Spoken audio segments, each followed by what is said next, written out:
Hi everyone, welcome to Funda Box. My name is Anchal Arora and I'm the chemistry educator here. अभी हम chemistry के questions discuss करने वाले हैं, तो टाइम वेस्ट नहीं करते, फटाफट शुरू करते हैं। पहला सवाल वो है और वो कह रहा है कि a sudden jump between the first and second ionization energies of an atom would be associated with the electronic configuration. First और सेकेंड में तगड़ा जंप इनमें से किस केस में है, यही सवाल है। तो लास्ट ऑप्शन को देखिए, यहाँ पे अगर मैं पहला इलेक्ट्रॉन निकाल दूं तो ये बन जाएगा 1s2 2s2 2p6, ये हो जाएगा। तो इसका मतलब ये एक अनस्टेबल से हाईली स्टेबल बन गया। भैया ये नोबल गैस है, नोबल गैस बन गया, ये Ne बन गया, ये Na+Ne बन गया ये। तो अब जब इसमें से दूसरा इलेक्ट्रॉन निकालना होगा तो ज्यादा मेहनत लगेगी ना, और ज्यादा नहीं बहुत ज्यादा मेहनत लगेगी। तो इसकी IE1 तो बहुत कम, क्यों? क्योंकि हमें कम मेहनत करनी पड़ी। क्यों? क्योंकि कॉन्फ़िगरेशन बहुत स्टेबल हो रही थी जैसे इलेक्ट्रॉन निकल गया। उसके बाद दूसरा इलेक्ट्रॉन निकालने की कोशिश करी तो हमने देखा कि भाई साहब अब तो बहुत मेहनत लगेगी, क्योंकि तुम एक इनर्ट गैस को, तुम एक स्टेबल इलेक्ट्रॉनिक कॉन्फ़िगरेशन को डिस्टर्ब करने की कोशिश कर रहे हो, तो तुम्हारी मेहनत ज्यादा, आयनाइजेशन एनर्जी ज्यादा। तो IE2 बहुत ज्यादा होगा as compared to IE1. अगला सवाल, which of the following is the increasing order of enthalpy of vaporization? Enthalpy of vaporization मतलब कितनी easily vaporize हो जाएगा, मतलब कितनी easily liquid से गैस में चला जाएगा। अब forces of attraction अगर कम हुए तो वो easily vaporize कर जाएगा। अगर forces of attraction कम हुए तो वो इजीली वेपराइज कर जाएगा, ये बात हमें पता है, सीधी सी बात है। जितने कम फोर्सेस ऑफ अट्रैक्शन उतनी कम मेहनत लगेगी, उतना इजीली हम इंटरमॉलिक्यूलर फोर्सेस ऑफ अट्रैक्शंस को ओवरकम कर लेंगे और उतनी जल्दी वो बॉयल हो जाएगा। अगर मैं NH3 की बात करूं, NH3 में इंटरमॉलिक्यूलर हाइड्रोजन बॉन्डिंग के चांसेस होते हैं। क्यों होते हैं? अरे क्यों होते हैं? अरे क्योंकि हाइड्रोजन जुड़ा भी एक इलेक्ट्रोनेगेटिव नाइट्रोजन के साथ है और सामने भी यही भाई साहब आएंगे, तो इंटरमॉलिक्यूलर हाइड्रोजन बॉन्डिंग ऐसे ये सारे हाइड्रोजन आगे के नाइट्रोजन से कर रहे होंगे, तो स्ट्रॉन्ग फोर्सेस ऑफ अट्रैक्शन है, इसलिए इसका बॉइलिंग पॉइंट सबसे ज्यादा। वैसे सोचोगे तो down the group molar mass बढ़ता है, मोलर मास बढ़ता है तो वॉन डर वाल्स फोर्सेस ऑफ अट्रैक्शन बढ़ते हैं, बॉइलिंग पॉइंट बढ़ जाता है। तो down the group boiling point बढ़ना चाहिए, बिल्कुल सही बात है। पर अमोनिया क्यों जीत गया? अमोनिया सिर्फ और सिर्फ इसलिए जीता क्योंकि यार उसमें इंटरमॉलिक्यूलर फोर्सेस ऑफ अट्रैक्शन थे। अगला game, which is used for the smallest silicone polymer. Silicon polymer smallest बनाने के लिए कौन यूज होता है? ये, क्योंकि अगर इसमें हम इसकी हाइड्रोलिसिस टाइप की चीज करें तो Me3SiOH होता है, और ये सिर्फ चेन टर्मिनेशन के लिए यूज हो पाता है। मतलब कभी भी चेन टर्मिनेट करनी हो तो इसको लगा देते हैं। जबकि मैं अगर कोई दो वाला देखूं, अगर मैं कोई दो वाला भी देखूं, Me2SiOH OH हो जाएगा, तो ये दो तरफ से आगे पॉलीमराइज कर सकता है सिलिकॉन्स बनाने के लिए। और ऐसे ही कोई तीन वाला होगा तो वो 3 डायमेंशनल में पॉलीमराइजेशन कर सकता है। पर यही एक ऐसा होता है जो चेन टर्मिनेशन में यूज होता है। अगला सवाल, GE2 compounds are powerful reducing agents whereas PB4 compounds are strong oxidizing agents. It can be concluded because inert pair effect है। अब ये inert pair effect क्या बोला है मैं समझाती हूँ। जब हम डाउन द ग्रुप जाते हैं, जैसे कार्बन फैमिली को ही देख लो, कार्बन फैमिली में कार्बन की कॉन्फ़िगरेशन क्या होती है? 2s2 2p2, इसके नीचे सिलिकॉन बैठा है 3s2 3p2, उसके नीचे जर्मेनियम, फिर टिन, फिर लेड, तो ये 4s2 4p2 5s2 5p2 6s2 6p2। कथा सुनना ध्यान से मेरी बात समझना। 4s और 4p के बीच में कौन भरता है? 3d। 5s और 5p के बीच में 4d भरेगा, और 6s और 6p के बीच में तो 4f और 5d भरेंगे। तो हमें ये पता है कि अगर मुझे इलेक्ट्रॉन्स को इन्वॉल्व करना है बॉन्डिंग में, तो वो तो सिर्फ और सिर्फ वैलेंस इलेक्ट्रॉन्स की कथा पढ़ते हैं। तो हम ये देखते हैं कि यार जब हम ऑक्सीडेशन स्टेट की बात करते हैं, तो जब हम डाउन द ग्रुप आते हैं तो tendency to show +2 oxidation state बढ़ता है, और +4 घट जाता है। क्यों? क्यों ऐसा गेम है कि टेंडेंसी टू शो +2 बढ़ता है? कि 6s के इलेक्ट्रॉन्स इतने अड़ियल क्यों हो जाते हैं? पुअर शील्डिंग यार। जब हम इसके इलेक्ट्रॉन्स की बात सोचो 6s में है ना, 6th शेल में है। इससे पहले कौन भर रहा है? मतलब इससे पहले f और d वाला गेम भी है। तो poor shielding of those f के 14 इलेक्ट्रॉन्स एंड दोज d के 10 इलेक्ट्रॉन्स, इनकी पुअर शील्डिंग की वजह से इफेक्टिव न्यूक्लियर चार्ज 6s के इलेक्ट्रॉन्स को ताबड़तोड़ मिल रहा है। इतना मिल रहा है कि वो बढ़िया खुश हैं अकेले। वो कह रहे हैं हम स्टेबल हैं, हमें करना ही नहीं पार्टिसिपेट, हम क्यों करें? तो वो इनर्ट हो जाते हैं, वो बोलते हैं हम नहीं करेंगे। तो इसीलिए लेड की स्टेबल ऑक्सीडेशन स्टेट +2 है, जबकि डाउन द ग्रुप आओ तो +2 दिखती है। उसके ऊपर वाले देखो तो सब लोग +4 में ठीक ठाक खुश रहते हैं। अगला सवाल, CH3 CH2 CH2OH and CH3 CH2 CH2 CH2OH, ठीक है, 1 and 2 स्ट्रक्चर्स का क्या रिलेशनशिप है? पहले वाले में 3 कार्बन की चेन है, दूसरे वाले में 4 कार्बन की चेन है। तो ये तो होमोलोग्स है, ये CH2 ग्रुप से बढ़ते चले जा रहे हैं। आइसोमर्स तो हो नहीं सकते, क्योंकि आइसोमर्स होने के लिए सेम मॉलिक्यूलर फॉर्मूला होना चाहिए, जबकि डिफरेंट स्ट्रक्चर्स चल जाएगा। पर यार मॉलिक्यूलर फॉर्मूला कैसे सेम होगा? अलग अलग नंबर के कार्बन है। तो ये होमोलोगस सीरीज को रिप्रेजेंट करते हैं कि सक्सेसिव मेंबर्स जो है वो CH2 ग्रुप से बढ़ते चले जा रहे हैं। ठीक है जी।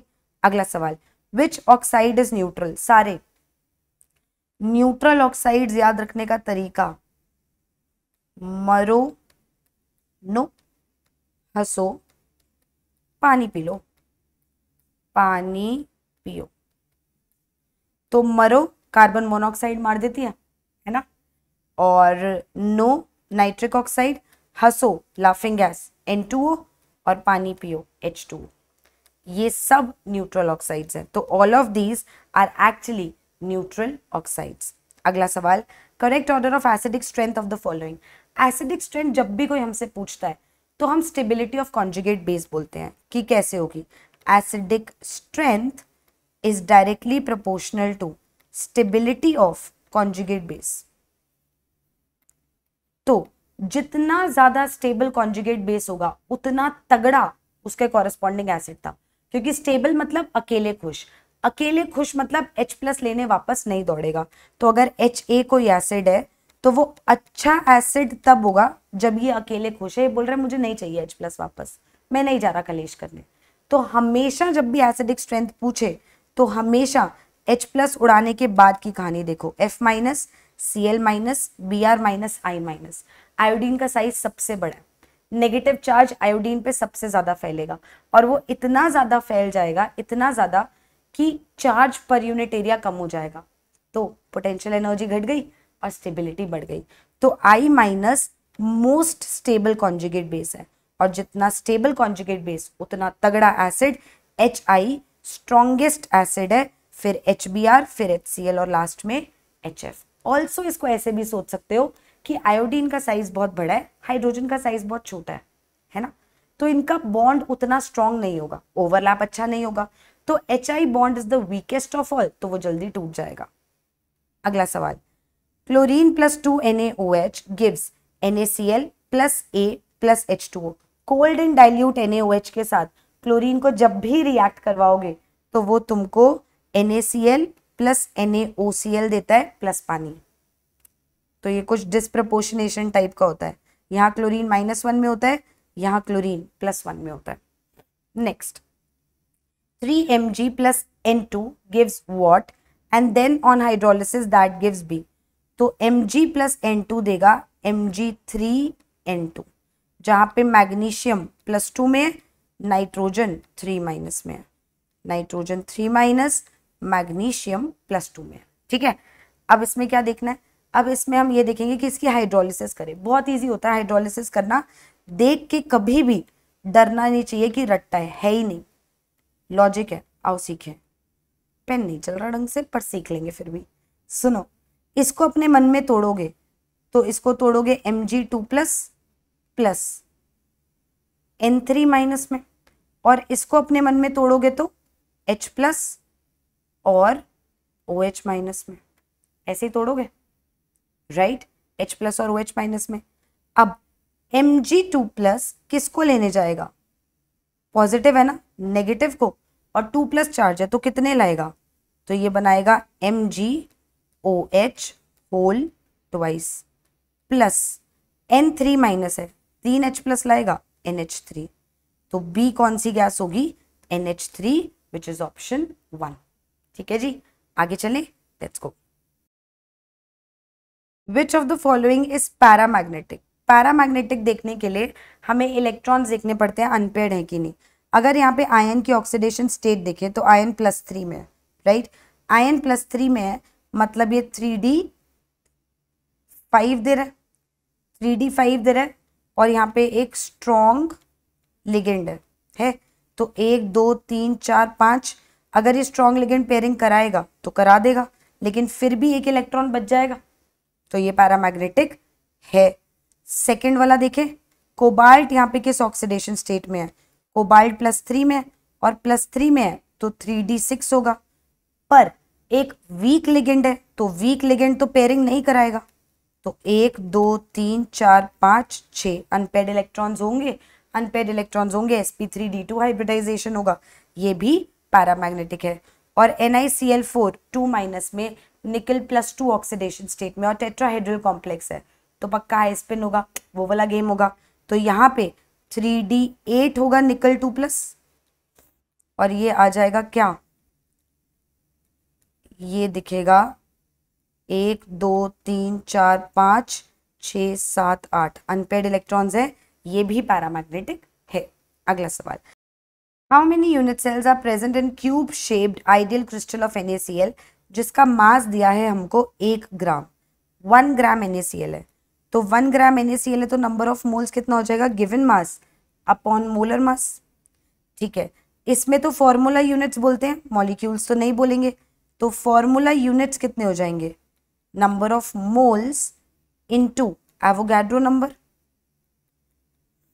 ठीक है जी, हमें पता है एक यूनिट सेल में 4 NaCl होते हैं, कैसे भैया, मुझे कैसे पता चला, क्योंकि Cl माइनस FCC बनाते हैं, तो उनके इफेक्टिव नंबर कितने हो जाएंगे, तो उसके लिए Z हो जाएगा 4, और Na+ प्रेजेंट होता है ऑक्टाहेड्रल साइड्स पे, और अगर Na+ ऑक्टाहेड्रल साइड्स पे प्रेजेंट है तो इसके लिए भी Z 4, तो 4 NaCl हो गए टोटल एक यूनिट सेल में, तो मतलब एक NaCl का फॉर्मूला यूनिट, एक NaCl formula unit, I don't know why the pen is not working properly, but I hope समझ आ रहा है, में 1/4 यूनिट सेल है ना, एक फॉर्मूला यूनिट में 1/4 हो गए, क्योंकि एक यूनिट सेल में 4 NaCl है, तो एक फॉर्मूला यूनिट NaCl में 1/4 यूनिट सेल्स हो गए, तो अब आगे निकाल लो कि इतने में कितना होगा, बस इतना करना था, तो दिस थिंग इंटू 1/4 करेंगे तो इसका आंसर आ जाएगा 2.57 इंटू 10⁻21। अगला सवाल, Van Top factor for 0.1 molar ideal solution is 1 यार, neither associate nor dissociate वाला गेम है। अगला सवाल, the plot of log x/m versus log c in the Freundlich adsorption isotherm is a horizontal line parallel to the x-axis when n is infinite। Basically हम ये बोलते हैं कि the amount of adsorbate that is being absorbed per unit mass of adsorbent उसको बोला जाता है that is equal to some constant k into partial pressure of the gas, अगर गैस adsorb हो रही है raised to the power 1/n, और concentration की terms में x/m is equal to k into c to the power concentration to the power 1/n होता है। ठीक, तो log of x/m would be equal to log of k into c to the power 1/n। सही है, log a into b क्या होता है मेरे बच्चों, वो होता है log a plus log b, तो log of x/m is equal to log of k plus log of c to the power 1/n, तो log a to the power some constant is constant into log a, तो log of x/m is equal to log k plus 1/n log c। तो अगर इसको आप plot करो, if you try and plot this curve, तो log of x/m versus log c अगर मैं plot करूं तो एक इंटरसेप्ट आएगा और एक पॉजिटिव स्लोप 1/n, वो कह रहा है कि स्लोप जो है वो कांस्टेंट आना चाहिए, स्लोप जो है वो कांस्टेंट आना चाहिए। और वो कांस्टेंट कब होगा, वो कांस्टेंट कब होगा, जब n की वैल्यू जो होगी वो इन्फिनिटी हो जाए, तभी वो इंडिपेंडेंट हो पाएगा, क्योंकि वैल्यू 0 हो जाएगी ये वाली। ठीक है, अगला सवाल, natural rubber has what options है, all sis configuration.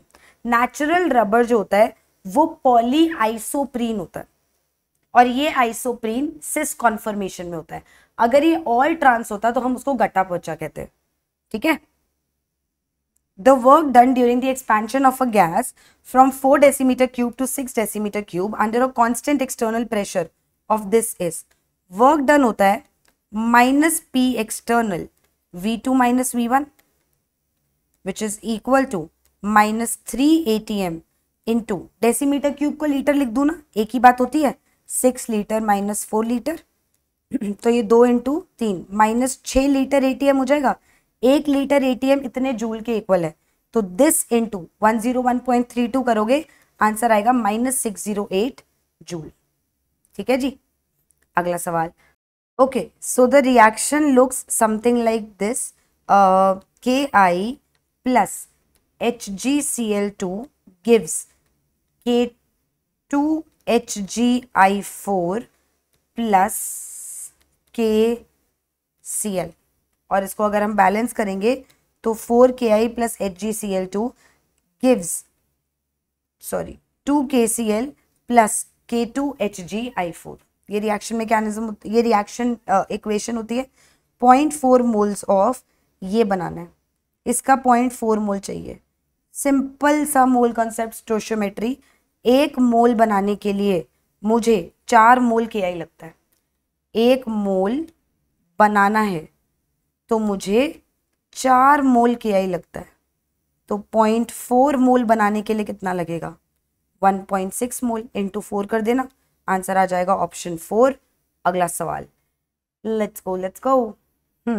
Which of the following, okay, volume temperature plots represents the behavior of 1 mole of an ideal gas at 1 atmospheric pressure। कौन परफेक्टली वो रिप्रेजेंट कर रहा है? वॉल्यूम वर्सेस टेम्परेचर है, हमें पता है अगर प्रेशर कांस्टेंट हो for a fixed amount of gas, अगर प्रेशर और मोल्स कांस्टेंट हो जाए तो हमें पता है volume of the gas is directly proportional to temperature, या volume is equal to K into T हो जाता है। टेम्परेचर हमेशा केल्विन में लेते हैं, और ये कुछ ऐसा दिखता है, तो T और 22.4 लीटर होगा अगर टेम्परेचर 273 केल्विन है, परफेक्ट, और 30.6 लीटर होगा अगर टेम्परेचर 373 है। क्या ये सही बोल रहा है? यही तो देखना है ना, प्रेशर कांस्टेंट है, तो मुझे पता है V1/T1 should be equal to V2/T2, that implies 22.4/273 का जो भी रेशो आए वो इसके इक्वल आना चाहिए, और सॉल्व करोगे तो आएगा, थर्ड ग्राफ परफेक्ट है।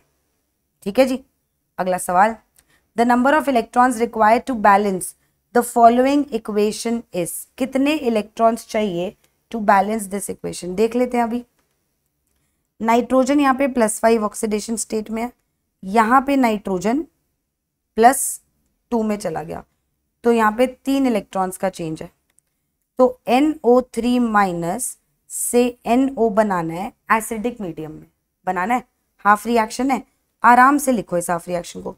नाइट्रोजन बैलेंस्ड है, इधर 3 ऑक्सीजन है, इधर 1 है, तो कितने ऑक्सीजन और चाहिए राइट हैंड साइड पे? 2, कौन लाएगा? पानी, तो +2H2O। अब इधर 4 हाइड्रोजन है, तो इधर 4H+ होना चाहिए, तो मतलब यहाँ तक पूरी इक्वेशन सही लिखी हुई थी। अब क्या सोचना है? चार्ज बैलेंस करना है।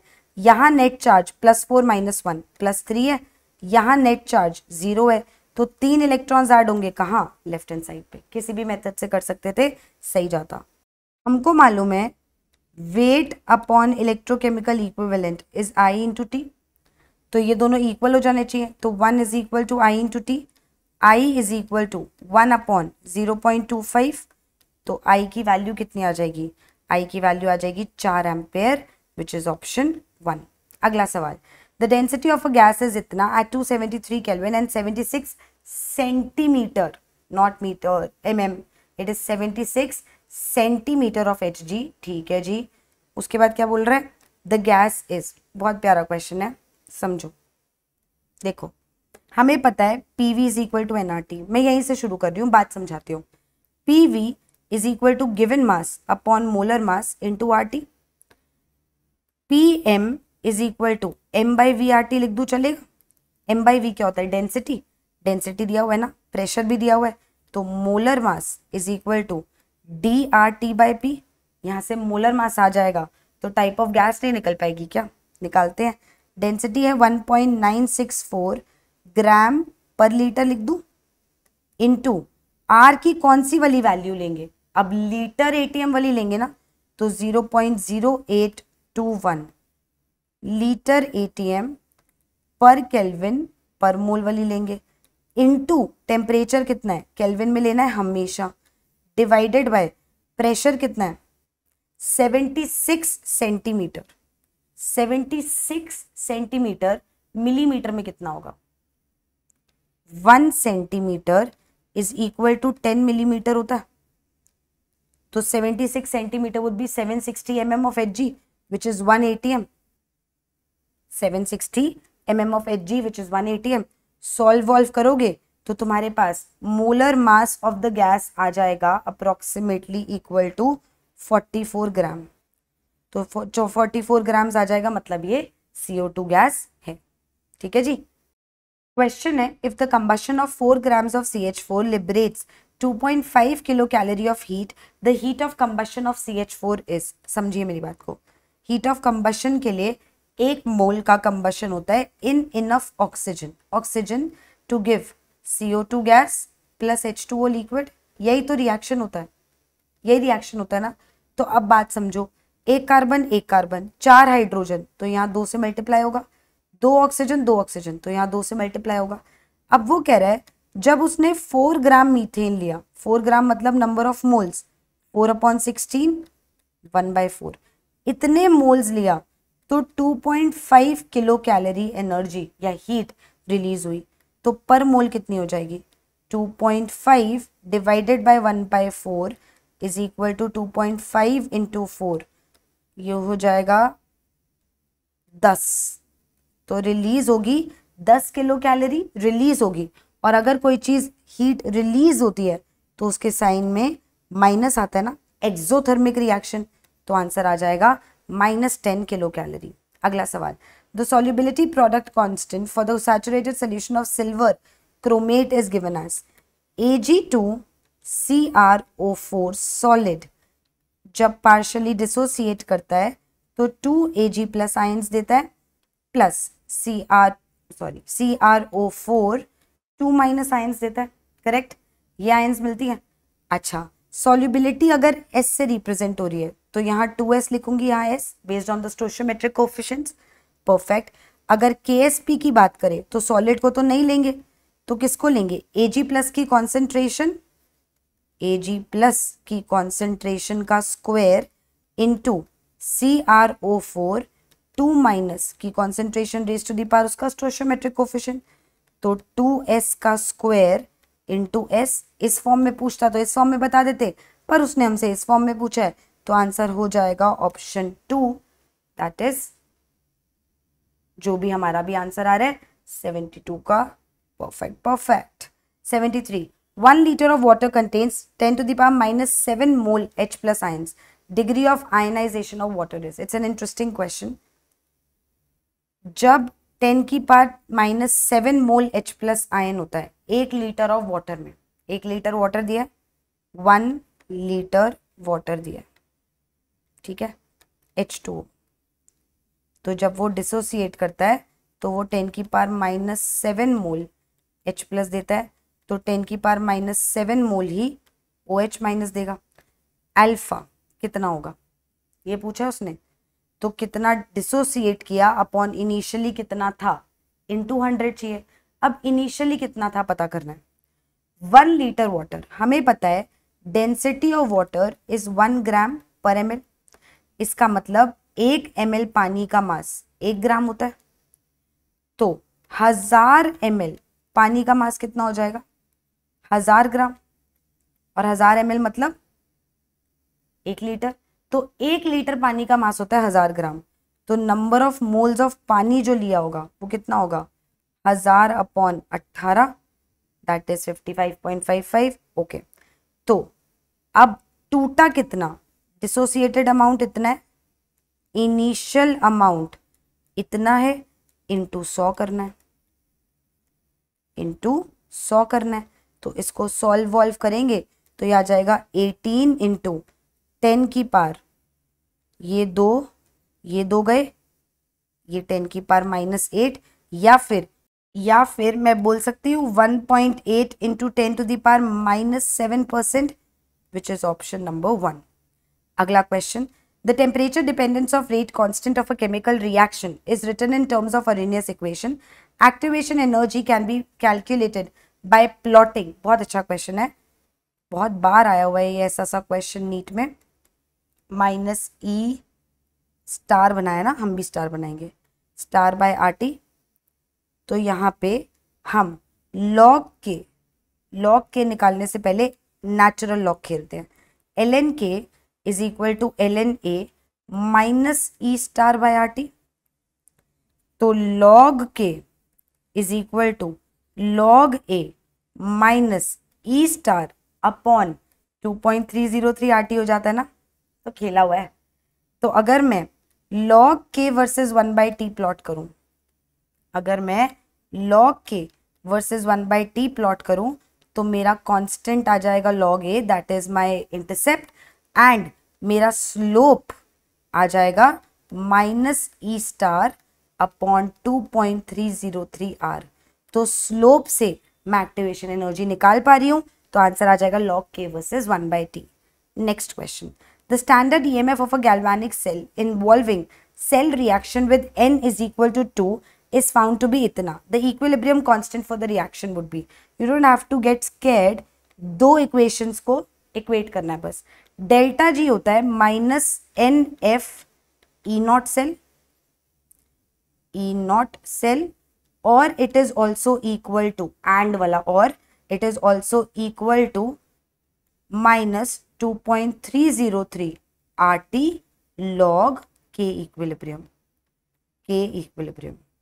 यहाँ पे हमें क्या क्या वैल्यूज दिए हैं यार, हमें n पता है 2 है, f की वैल्यू तो हमें पता ही है 96500, E नॉट सेल भी दिया है 0.295 वोल्ट्स, राइट, दिया है, और R की वैल्यू हमें पता है 8.314, टेम्परेचर 25 डिग्री सेल्सियस है, केल्विन में कन्वर्ट करोगे 298 केल्विन आ जाएगा, 298 Kelvin. Pen is not working. Log के इक्विलिब्रियम, फिर उसको पूरा सॉल्व करो, एंटी लॉग लो, आंसर तुम्हारे सामने होगा, और सॉल्व वॉल्व खेलोगे, सब कुछ कर लोगे, तो इसका आंसर आ जाएगा ऑप्शन 4। ठीक है जी, इसका आंसर आ जाएगा option 4। Next question, benzene can be obtained by heating either benzoic acid with X और phenol with Y, X and Y are respectively। Benzene बनाना है आपको, you have to make benzene. तो आप बेंजोइक एसिड में क्या डालते हो, सोडा लाइम डालते हो ना, डीकार्बोक्सिलेशन रिएक्शन कराते हो, NaOH CaO डालते हो, हीट करते हो। और अगर आपको इसको फिनॉल से बनाना है तो कैसे बनाते हैं, इसमें जिंक डस्ट डाल के हीट करते हैं। तो मतलब X है हमारा सोडा लाइम और Y है जिंक डस्ट। अगला सवाल, the correct order of reactivity towards electrophilic aromatic substitution of compounds. Electrophile को अटैक करना है। इलेक्ट्रोफाइल को कौन अटैक करता है, इलेक्ट्रोफाइल होता है इलेक्ट्रॉन गरीबी वाला, कि जिसको इलेक्ट्रॉन्स की चाह है, मतलब उसके पास नहीं है, तो वो इलेक्ट्रॉन डेफिशिएंट है, इलेक्ट्रॉन्स के लिए गरीब है। बट अगर मुझे किसी को उस पर अटैक कराना है तो उस चीज को उतना ही इलेक्ट्रॉन रिच होना चाहिए, तो जितनी इलेक्ट्रॉन रिच हमारी रिंग होगी उतना बढ़िया वो इलेक्ट्रोफिलिक एरोमेटिक सब्स्टिट्यूशन के लिए दौड़ेगी। तो पहला है एनिलीन, दूसरा है बेंजीन, और तीसरा है बच्चों नाइट्रोबेंजीन। ठीक है जी, यहाँ पे एनिलीन में नाइट्रोजन पे जो लोन पेयर है वो रेजोनेंस में इन्वॉल्व होंगे और वो इस रिंग को इलेक्ट्रॉन रिच करेंगे और ये ज्यादा अच्छे से अटैक कर पाएगी इलेक्ट्रोफाइल को। और अगर मैं NO2 की बात करूं, इसका -R इफेक्ट होता है, ये इलेक्ट्रॉन डेंसिटी रिंग से खींचता है, उस पर इलेक्ट्रॉन डेंसिटी कम करता है, फिर वो बेचारी रिंग अटैक कैसे करेगी यार।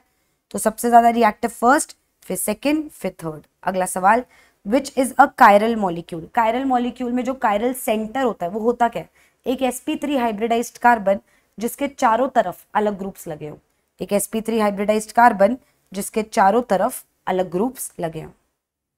The number of possible structural isomers of C4H10O is. C4H10O जो होता है वो या तो अल्कोहल हो सकता है या तो वो ईथर हो सकता है। उसके जनरल फॉर्मूला से CnH2n+2 CnH2n+2O टाइप का इसका फॉर्मूला। तो या तो ये अल्कोहल्स देता है या तो ये ईथर्स देता है। तो बनाना चालू करते हैं। अल्कोहल बनाते हैं पहले सारे, 1 2 3 4 5 5 और यहाँ OH। ऐसा भी तो हो सकता है कि OH यहाँ लगाओ, ऐसा भी तो हो सकता है कि OH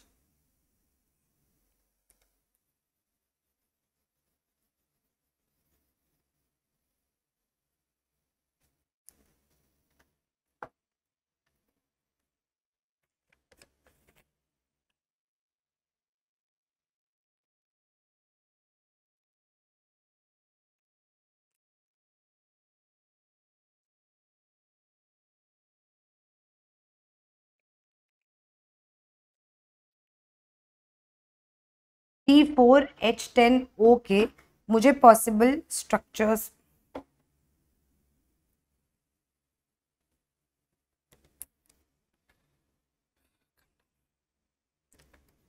चार कार्बन, OH यहाँ हो सकता है, 4 कार्बन OH यहाँ हो सकता है। यहाँ बनाया तो सेम ही स्ट्रक्चर बनेगा, याद रखना, नाम सेम तो स्ट्रक्चर सेम, तो वो आइसोमर नहीं है, ठीक है। आइडेंटिकल चीज बना रहे हो 600 बार, नहीं बनानी। 3 कार्बन OH यहाँ और हो सकता है कार्बन यहाँ। क्या ये सही चीज है? नहीं, ये तो ऐसा ही बन गया, गलत हो गया। 3 कार्बन OH यहाँ, कार्बन यहाँ, ये सही बन गया। तो ये 3 तरह की अल्कोहल बन गई। ईथर बना दो, तो ऑक्सीजन के दोनों तरफ 2 कार्बन, या एक तरफ 3 कार्बन एक तरफ 1, या फिर एक तरफ ऐसा सा एक तरफ 1। तो कितने बन गए टोटल? 3, 1 2 3 4 5 6। और कोई बन सकता है? सोचते हैं और कोई क्या हम बना सकते हैं। लेट्स सी, हम लोग एक और ट्राई कर सकते हैं। देखो 1 2 3 4 और इस पे OH, ये भी तो बन सकता है। तो इसीलिए इसका आंसर आ जाएगा 3। Next question, indicate the wrongly named compound. गलत नामकरण किसका है इसमें से? ये तो दिख गया, ये रहा। प्रायोरिटी तो फंक्शनल ग्रुप को देते हैं, डबल बॉन्ड को कहाँ से दे रहे हैं? फंक्शनल ग्रुप को प्रायोरिटी मिलती है तो उसको छोटा नंबर मिलना चाहिए। Match the drugs in column 1 with the examples given in column 2 and mark the appropriate choice. अरे रट्टा क्वेश्चंस, ये वो वाले तरह के क्वेश्चंस है जो आ गए तो भैया सिर्फ रट्टे से चलता है। तो इसका आंसर हमारे पास आ जाता है एंटीबायोटिक, एंटीसेप्टिक, एनाल्जेसिक, ट्रैंक्विलाइजर्स। ए का 3 है इसमें, क्लोराम्फेनिकोल। बी का 4 है इसमें, ये है क्लोरोजाइनिलॉल, जाइलेनॉल। एनाल्जेसिक, एनाल्जेसिक इनमें से कौन सा वाला है? कोडीन एनाल्जेसिक है और ट्रैंक्विलाइजर फिनेल्जीन है। तो इसका आंसर आ जाएगा ऑप्शन नंबर 4। अगला सवाल, which of the following biomolecules is insoluble in water. इनमें से कौन सा बायोमोलिक्यूल ऐसा है जो पानी में नहीं घुलेगा? केराटिन नहीं घुलेगा यार, बिल्कुल नहीं घुलेगा। Tertiary alkyl halides are practically inert to substitution by SN2 mechanism because of steric hindrance। SN2 में होता क्या है? ये tertiary alkyl halide। अब इसमें गेम क्या है? न्यूक्लियोफाइल ने क्या करना होता है SN2 में? न्यूक्लियोफाइल आए और उसी स्टेप में इसको निकाल दे। मतलब जो इसकी ट्रांजिशन स्टेट है उसमें इस कार्बन के आसपास ये 3 कार्बन तो है ही, न्यूक्लियोफाइल भी आ रहा है और Cl भी जा रहा है। इतना स्टेरिक फैक्टर, मतलब इतने सारे लोग उसी छोटू से कार्बन के आसपास पड़े हैं, स्टेबिलिटी नहीं आएगी। और ऑल्सो अगर वैसे ही सोचो तो 3 बल्कि मिथाइल ग्रुप्स भी अगर रख दिए, और टर्शरी तो और ग्रुप्स भी लगे हो सकते हैं, मैं तो बस मिथाइल की बात कर रही हूँ कि 3 मिथाइल ग्रुप्स भी रख दिए तो भी वो इतनी जगह घेरते हैं कि न्यूक्लियोफाइल को जगह तो दो अटैक करने की। उसको सब बल्कि लोग धक्का ही मारे जा रहे हैं कि हट यहाँ नहीं आना। तो steric hindrance is the answer. अगला सवाल, पिक्रिक एसिड इज 2,4,6 ट्राइनाइट्रोफिनॉल को प्यार से पिक्रिक एसिड कहते हैं। इसका स्ट्रक्चर ऐसा होता है 2,4,6 trinitrophenol. An organic compound A reacts with methyl magnesium iodide to form an addition product which on hydrolysis forms a compound B. Compound B gives blue color salt in Victor-Mayer test. Identify the compounds A and the compound B respectively. Compound A and compound B. Victor-Mayer test दे रहा है तो isopropyl alcohol हो सकता है। क्यों?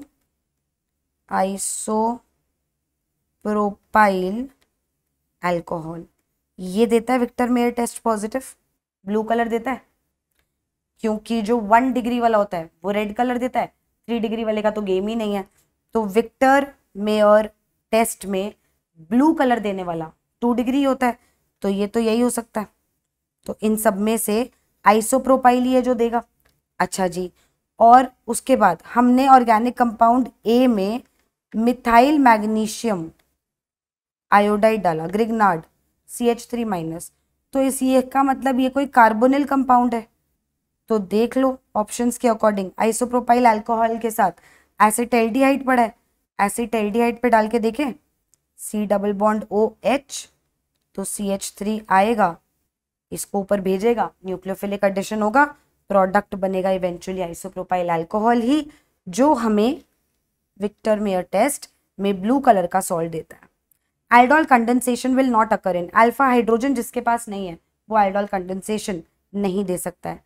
Acetaldehyde can not exhibit, acetaldehyde ये है, ये एक एल्डिहाइड है, ये बेनेडिक्ट टेस्ट भी देता है पॉजिटिव, टॉलेंस टेस्ट भी देता है जब ये खुद एसिड सॉल्ट बनाता है, और सिल्वर मिरर होता है, सिल्वर मिरर टेस्ट। आयोडोफॉर्म भी देता है क्योंकि इसके पास ये वाला ग्रुप है। अकेला टेस्ट जो ये नहीं देता वो है ल्यूकास टेस्ट, क्योंकि Lucas test is a test of differentiating between 1 degree 2 degree and 3 degree alcohols. इसमें ल्यूकास रिएजेंट यूज होता है जो होता है concentrated HCl in the presence of zinc, in the presence of ZnCl2। तो वो करता क्या है, अब ये कार्बोकटाइन इंटरमीडिएट बनाता है, टर्बिडिटी आती है अल्काइल हैलाइड की। अल्कोहल में HCl ZnCl2 एनहाइड्रस डालो जब, तो वो अल्काइल हैलाइड बनाता है। जितना जल्दी बनाएगा उतनी ज्यादा टर्बिडिटी आएगी, उतनी जल्दी आएगी। तो 3 डिग्री सबसे ज्यादा जल्दी देते हैं, फॉलोड बाय 2 डिग्री, और 1 डिग्री में तो हीट भी करना पड़ता है। 2 moles of acetic acid are heated with P2O5। P2O5 के साथ 2 moles of acetic acid heat किया है, product formed is P2O5 is a dehydrating agent, पानी ले जाता है, it is a dehydrating agent. And when acetic acid is treated with a dehydrating agent, इसको थोड़ा उल्टा बना रही हूं, तो वो पानी ले जाएगा, तो वो पानी ले जाएगा, तो ये बनेगा CH3 C double bond O C double bond O CH3 which is an anhydride. ठीक है, अगला सवाल, among the following the strongest basis. अच्छा बेस वो होता है जो अपनी इलेक्ट्रॉन डेंसिटी बहुत इजीली एक प्रोटॉन को दे दे, उसी को हम अच्छा बेस बोलते हैं। दैट इज व्हाट एन अच्छा बेस इज। तो उसके पास इलेक्ट्रॉन डेंसिटी खूब होनी चाहिए, उसके आसपास जितने इलेक्ट्रॉन विदड्रॉइंग ग्रुप्स लगाओगे उतने उसकी बेसिक स्ट्रेंथ घटाओगे, और जितने इलेक्ट्रॉन्स डोनेटिंग ग्रुप लगाओगे जो उस पे उस नाइट्रोजनस बेस के नाइट्रोजन पे इलेक्ट्रॉन डेंसिटी थोप रहे हैं वो उसको और अच्छा बेस बनाते हैं। ये लॉजिक होता है। तो यहाँ पे C6H5NH2, इसके पैरा पोजिशन पे NO2 लगा दो, इलेक्ट्रॉन विड्रॉइंग है, बर्बाद ही करेगा बेसिक स्ट्रेंथ को। इसके मेटा पे भी NO2 लगा दो, तब भी वो इसको -I इफेक्ट से तो अफेक्ट करेगा ही। और चौथा है C6H5CH2NH2। देखो बाकी कुछ भी ना देखते ना तो भी ये जीतता। यहाँ पे नाइट्रोजन के जो लोन पेयर है हर केस में वो बेंजीन के साथ रेजोनेंस में इन्वॉल्व है ना, तो वो अवेलेबल कम है। ऊपर से इनमें तो इलेक्ट्रॉन विड्रॉइंग ग्रुप्स लगे हैं, पैरा पे पड़ा होगा तो -R से इफेक्ट करेगा, मेटा पे -I से, बर्बादी तो ला ही रहा है, बेसिक स्ट्रेंथ तो घटा ही रहा है। तो सबसे ज्यादा अच्छा ये, क्योंकि इसके लोन पेयर जो है वो अपने पास पड़े हैं, किसी को देने नहीं है। आंसर आ जाएगा ऑप्शन 4। अगला सवाल, the only alcohol that can be prepared by indirect hydration of alkene is. इन सब में से तो इथाइल अल्कोहल ही है, क्योंकि इथीन में डाइल्यूट H2SO4 जब डालोगे तो मार्कोनिकॉफ एडिशन हो या ना हो, हमें पता है ये तो सिमेट्रिकल एल्कीन है तो यही देगा। बट बाकी सब में, बाकी अगर मैं प्रोपीन ले लूं तो उसमें भी मार्कोनिकॉफ एडिशन की वजह से इस पे OH लगेगा, इस पे नहीं। समझ रहे हो? ऐसे ही बाकी केसेस में। और मिथाइल अल्कोहल तो बना ही नहीं सकते भैया, कौन सी अल्कीन लाओगे कार्बन वाली। अगला सवाल, the spin magnetic moment of CO3 plus ion, CO3 plus ion cobalt +3 में है, तो अगर वो +3 ऑक्सीडेशन स्टेट में है तो वो 3d6 होगा, और 3d6 होगा तो वो ऐसा दिखेगा 1 2 3 4 5 6। अनपेड इलेक्ट्रॉन्स कितने हैं? 4, √4 × 4 + 2 बोहर मैग्नेटॉन, और इसका आंसर आ जाएगा √24 बोहर मैग्नेटॉन, दैट इज, तो √24 लिखो या 4 बाहर ले आओ तो 2√6 लिखो, एक ही बात है यार, कुछ भी हो सकता है। ये कैसा सवाल था? Choose the correct statement. Helium does not form clathrate compounds. अरे भैया inorganic Ratte. Xenon does not form fluoride such as XeF, XeF3 और XeF5। नहीं, ये सब तो नहीं बनाता वो, ठीक है। XeF4 बनाता है, XeF6 बनाता है, XeF2 बनाता है, तो ऑड वाले तो नहीं बनाता। और helium does not form clathrate compounds with quinol, ये भी सही बात है, थोड़ा सा रट्टे वाली बात है पर सही है। Fluorine does not give fumes with moist air. Fluorine को मॉइस्ट एयर के साथ डालो तो वो फ्यूम्स देगा, तो ये इनकरेक्ट स्टेटमेंट है। तो इसका आंसर आ जाएगा ऑप्शन 3, A और B जो है वो करेक्ट स्टेटमेंट्स हैं। ठीक है जी। अगला सवाल, the reagent used for testing ammonia, Nessler's reagent K2HgI4 use करते हैं, और इवेंचुअली इसमें जब अमोनिया पास कराओ तो ये कॉम्प्लेक्स बनाता है जो ब्राउनिश से कलर का होता है। Which of the following is a true statement? ICl is more reactive than I2. Yes, interhalogen compounds are more reactive than the normal halogen ones. F2 को छोड़ के, क्योंकि F2 में बॉन्ड जल्दी ब्रेक हो जाता है। OF2 is used to remove plutonium as PuF6 from spent nuclear fuel. O2F2 use होता है, not OF2, तो फर्स्ट ही करेक्ट है। ऑल ऑफ दीज तो हो ही नहीं सकता। Which of the following will show highest molar conductivity in the aqueous solution? Very beautiful question. Complex compounds की जब हम बात करते हैं और जब हम इनको बाकी डबल सॉल्ट्स वगैरह से कंपेयर करते हैं तो हम बोलते हैं कि डबल सॉल्ट कंप्लीटली आयंस में टूट जाती है, पर यहाँ पे ये जो कॉम्प्लेक्स वाला पार्ट होता है ये एज इट इज इंटैक्ट रहता है पानी में, और दूसरी आयन निकल जाती है। जैसे अगर इसको तोड़ेंगे तो ये 2 ही आयंस देगा, CrCl2 NH3 पॉजिटिव Cl-। इसको तोड़ेंगे तो 2 Cl- और ये 3 आयंस देगा, और इसको तोड़ेंगे तो 4 आयंस देगा। जितनी नंबर ऑफ आयंस बढ़ती है उतनी कंडक्टिविटी बढ़ती है। फ्री आयंस और फ्री इलेक्ट्रॉन्स ही तो होते हैं जो इलेक्ट्रिसिटी को कंडक्ट करते हैं, जो इलेक्ट्रिकली कंडक्टिंग सोल्यूशन बनाते हैं वो तो फ्री आयंस ही होते हैं। तो जितने ज्यादा फ्री आयंस उतना ज्यादा इलेक्ट्रिकली कंडक्टिंग सोल्यूशन। अगला सवाल, in the compound NaBH4 the ligand is. NaBH4 में जो एक्चुअली लिगेंड की तरह एक्ट करता है वो तो हमारा H- होता है। हम बोलते हैं कि अटैक H- कर रहा है, वो रिड्यूसिंग कैरेक्टरिस्टिक प्रोवाइड कर रहा है। इसीलिए कार्बोनिल कंपाउंड में RH है, तो इसमें जब H- अटैक कराते हैं तो हम कॉरेस्पॉन्डिंग अल्कोहल बनाते हैं। ठीक है। A complex compound in which oxidation number of the metal is 0 is this. Carbonyl, carbonyl वाले में कार्बोनिल जो होता है उसका कुछ चार्ज तो होता नहीं है उस पर, तो x + 5 × 0 = 0 कर दो, x की वैल्यू 0 आ जाती है। आयरन 0 ऑक्सीडेशन स्टेट में होता है।